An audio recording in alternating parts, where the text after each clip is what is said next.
The Milgram experiment. Imagine you are in the early 1960s, and you come across an advertisement offering $4 to participate in an experiment. You sign up immediately. After all, $4 back then is equivalent to around $43 today. Why would you miss such an opportunity? You get in your car and drive to the Yale University laboratory, where the experiment is being conducted. When you arrive, they hand you the $4 along with 50 cents to cover your car fare. They then ask you to wait for a while. A few moments later, a man in a lab coat walks in and tells you to follow him into another room, along with another participant. He asks both of you to draw a piece of paper from a box. You unfold yours, and it says teacher. The other participant draws his paper and gets learner. The learner is escorted to a room adjacent to the one you are taken to. The man in the lab coat asks you to sit in front of a machine covered with switches. He then introduces himself as the supervisor of the experiment. He explains that, as the teacher, your job is to help the learner memorize pairs of words. The learner, in the other room, will be asked questions with 4 possible answers. If the learner gives an incorrect answer, he will receive an electric shock. With every wrong answer, the voltage will increase by *15 volts, starting at *15 volts and going all the way up to 450 volts. The supervisor begins the experiment.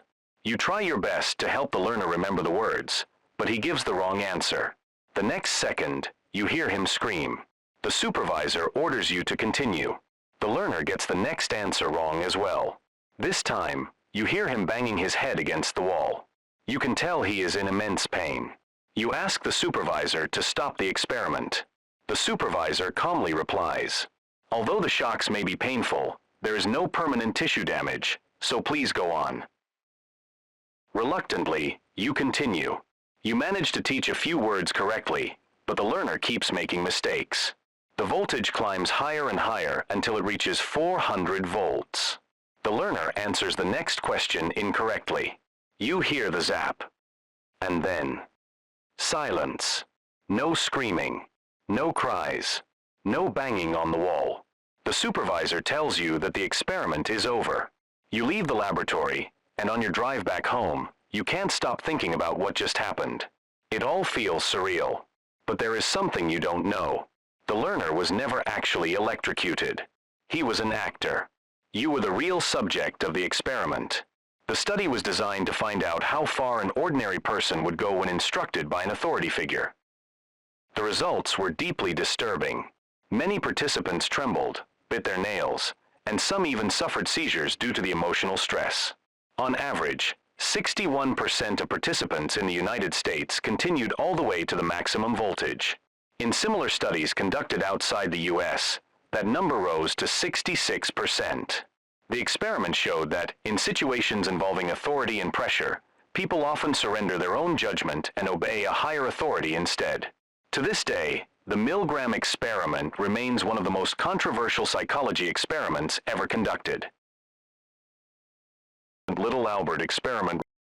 The year is 1920. Inside a psychology laboratory at Johns Hopkins University, an 11-month-old baby sits quietly on a mattress. His name is Albert. To the researchers, however, he is simply Subject A. The experiment begins with something completely harmless. A white rat is placed in front of Albert. Instead of crying, he smiles. He crawls toward it. He reaches out to touch it. The researchers note that Albert shows no signs of fear. Exactly what they expected. A few moments later, the white rat is brought back. Albert reaches for it once again. Then, bang. A researcher standing behind him slams a steel bar with a hammer. The deafening sound fills the room. Albert immediately bursts into tears. The rat is removed. A few days later, the process is repeated. The white rat appears. Albert reaches toward it. Bang. Once again, the loud metallic crash startles him. He cries even harder. Again, and again, and again, after several repetitions. Something changes. The white rat is placed in front of Albert. This time, there is no loud noise, no hammer, no steel bar. Yet the moment Albert sees the rat, he begins crying. He tries to crawl away from it. The fear has been learned. But the researchers aren't finished. They place a white rabbit in front of him. Albert cries. A fluffy dog. He cries again. A fur coat. A Santa Claus mask with a white beard. Even cotton wool. Anything white, soft, or furry now fills him with fear. The fear had spread beyond the rat itself. The experiment was over. But Albert's fear wasn't. In 1920, psychologist John B. Watson and his assistant Rosalie Rayner conducted this study to answer a simple question. Can fear be taught? Their answer was yes. By repeatedly pairing a harmless object with a terrifying sound, they conditioned an infant to fear something that had once meant nothing to him. Even more disturbing, that fear generalized to other objects that merely looked similar, a phenomenon psychologists now call stimulus generalization. The Little Albert experiment became one of the most influential studies in psychology. It also became one of the most controversial. The researchers never attempted to fully remove Albert's conditioned fear before the experiment ended. Today, a study like this would never be approved under modern ethical standards. The Little Albert experiment didn't just show that fear could be learned. It revealed just how easily the human mind, especially a child's, can be shaped by experience. Robbers Cave experiment. The summer of 1954. 22 boys arrive at a place called Robbers Cave State Park in Oklahoma. They're between 11 and 12 years old. To them, it's just another summer camp. A chance to make friends, play games, and enjoy the holidays. What they don't know is that every moment of their camp has already been planned by psychologists. The boys are randomly divided into two separate groups. Neither group knows the other exists. For days, they spend their time swimming, hiking, cooking meals together, and playing games. Slowly, each group begins to form its own identity. One group calls themselves the Eagles. The other chooses the Rattlers. They create their own rules, their own traditions, their own sense of belonging. Within just a few days, complete strangers have become close friends. Then, the researchers reveal the existence of the other group. Almost immediately, a competition is announced. The winners will receive trophies, medals, and prizes. The losers get nothing. At first, the rivalry seems harmless, but it doesn't stay that way. The boys begin insulting each other. The insults become arguments. The arguments become fights. Cabins are raided. Property is stolen. Flags are burned. Some of the boys even refuse to eat in the same dining hall as the opposing team. In less than a week, friendship had turned into hatred, all because they had been divided into two groups. The researchers now move to the final stage of the experiment. They first try bringing both groups together for fun activities. Movie nights, shared meals, even watching fireworks. Nothing works. The hatred only grows stronger.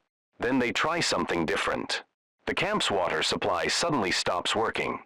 Both groups are told that the problem must be solved together. Later, a supply truck appears to be stuck on the road. Neither group is strong enough to move it alone. So they work together. Day after day, the researchers create problems that require cooperation instead of competition.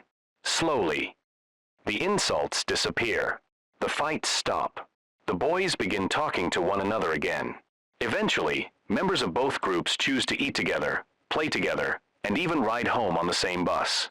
The hostility that had once seemed impossible to overcome simply faded away. The Robbers Cave experiment was conducted by psychologist Muzafer Sharif to understand how conflict begins between groups, and more importantly, how it can be ended. The results revealed something deeply unsettling. People don't always need major differences to become enemies. Sometimes, simply dividing people into groups and making them compete is enough. But the experiment also uncovered something hopeful. When rival groups share a common goal, one that neither side can achieve alone, cooperation can replace hostility.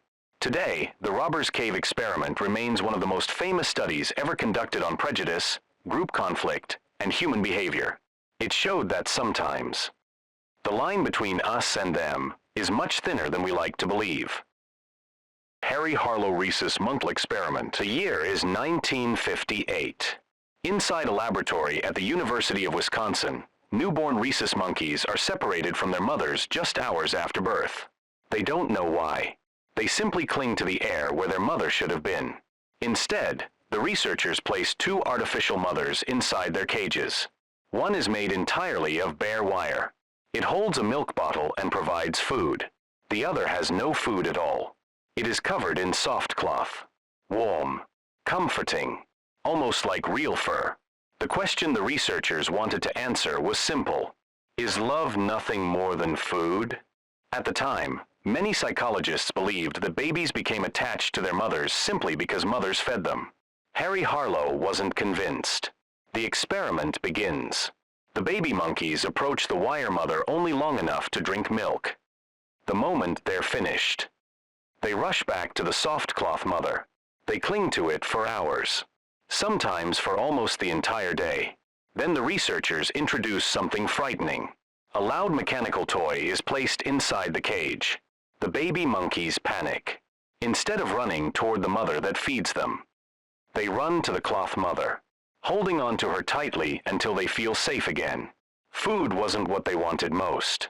Comfort was. The results challenged decades of psychological beliefs.